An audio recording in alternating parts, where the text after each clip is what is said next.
সকালের ব্রেকফাস্ট হোক কিংবা বাচ্চাদের স্কুলের টিফিন বা সন্ধে একটু চটপটা ধরনের কোনো স্ন্যাক্স, আজকের রেসিপি সবের মুশকিল আসান।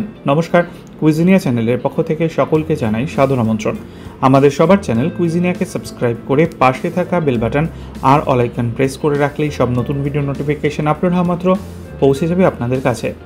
বলতে পারেন একটু আনহেলদি অপশান, রোজ তো আর খাবেন না, এক আধ দিন বানিয়ে খাওয়া যেতেই পারে। বাচ্চাদের তো দারুণ প্রিয় হবে আজকের এই স্ন্যাক্স বা ব্রেকফাস্ট রেসিপি।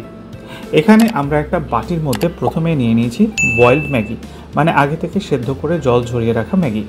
দিয়ে দিয়েছি কিছুটা কাঁচা লঙ্কা কুচি, তার সাথে দিয়ে দিলাম বেশ কিছুটা পরিমাণ ম্যাগি মশলা পাউডার। দিয়ে দিচ্ছি কুচিয়ে কেটে রাখা পেঁয়াজ। এরপর এতে আমরা দিচ্ছি গোলমরিচ গুঁড়ো ফ্রেশলি ক্রাশড। দিয়ে দিলাম স্বাদ অনুযায়ী নুন। প্রথমে আমি এখানে একটা ডিম দিচ্ছি। ডিমটা বুঝে দেবেন, একটু মেখে নিয়ে আমি বুঝে দিচ্ছি যে এখানে আরেকটু ডিম লাগবে, কারণ ব্যাপারটা একটু ঝোলঝোল হবে, মানে ডিমের সাথে এটা বেশ একটা তরল ব্যাপার থাকবে, সেই জন্য আমরা আরও একটা ডিম দিয়ে দিলাম। তো যে পরিমাণ ম্যাগি এখানে নিয়েছিলাম তার জন্য কিন্তু আমি এখানে দুটো ডিম নিলাম, আর এটা কিন্তু দুজনের জন্যই তৈরি হচ্ছে।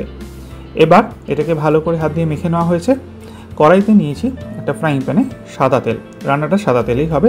তেলটা গরম হয়ে গেলে ওই যে মাখলাম আমরা ম্যাগিটা ডিম দিয়ে এবং সমস্ত জিনিস দিয়ে, সেটাকে দুটো পার্টে এরকমভাবে ছড়িয়ে ছড়িয়ে দিয়ে দিলাম। ডিমের যে পোর্শনটা ছিল সেগুলো একদম হাত দিয়ে কাচিয়ে দিয়ে দিচ্ছি।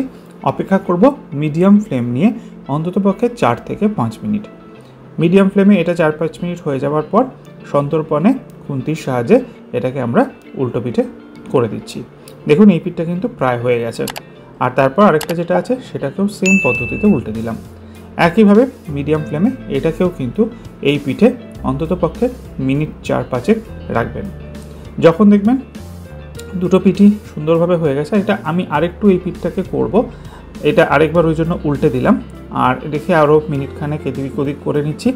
যখন দেখবেন সুন্দর এটা হয়ে গেছে, এটা খুব সুন্দর একটা স্মেল বেরোবে, তখন কিন্তু এটাকে আপনারা এরকমভাবে চেপে চেপে করে নিয়ে আর তারপর তেল থেকে এটাকে তুলে একটা টিস্যু পেপারের মধ্যে রেখে দেবেন, সো দ্যাট যে এক্সেস তেলটা থাকবে সেটা যাতে সোক করে নেয়।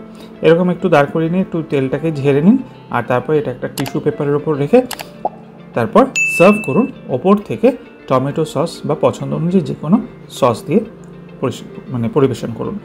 আশা করি ভালো লাগলে বরাবরের মতো একটা লাইক এবং প্রচুর শেয়ার করতে ভুলবেন না যেন। যারা এখনও চ্যানেল কুইজিনিয়াকে সাবস্ক্রাইব করেননি, অনুরোধ করবো চ্যানেলটাকে সাবস্ক্রাইব করে এই পরিবারের সদস্য হয়ে যাওয়ার জন্য। লাইফ ইজ প্রেশাস, গল্পে শেখালে কাল চ্যানেল দুটিকে সাবস্ক্রাইব করতে আজকে ভিডিও ডেসক্রিপশন বক্সের লিঙ্কটা প্লিজ চেক করে নেবেন। সবাই ভালো থাকবেন, সুস্থ থাকবেন, নমস্কার।